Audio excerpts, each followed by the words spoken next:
Republicans, as you know, don't have that smoking gun. They have been investigating for months, but they don't have that thing that definitively connects President Biden to all of this.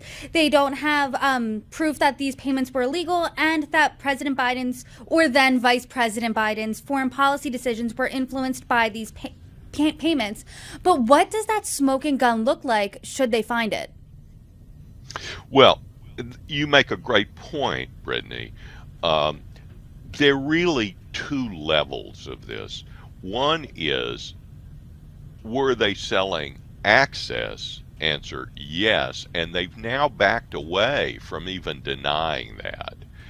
And the other is something that would be clearly illegal, which is, were they selling specific policies? Although certain kinds of access selling could be illegal.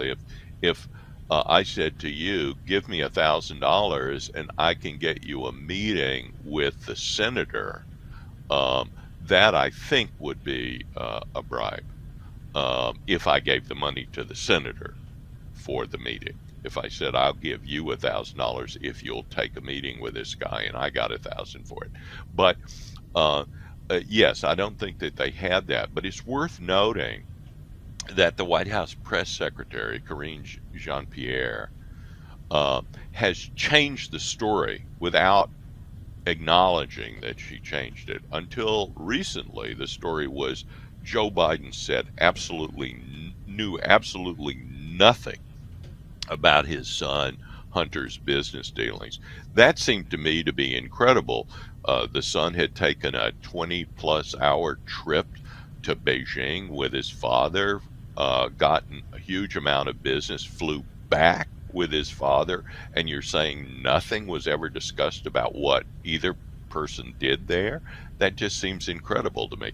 But in any event, they changed the story from the sort of Hogan's Heroes, Sergeant Schultz, I know nothing, to now Karine Jean-Pierre is saying Hunter wasn't in business with his father. Well, that's substantially different. But a smoking gun, obviously, would be a direct policy for money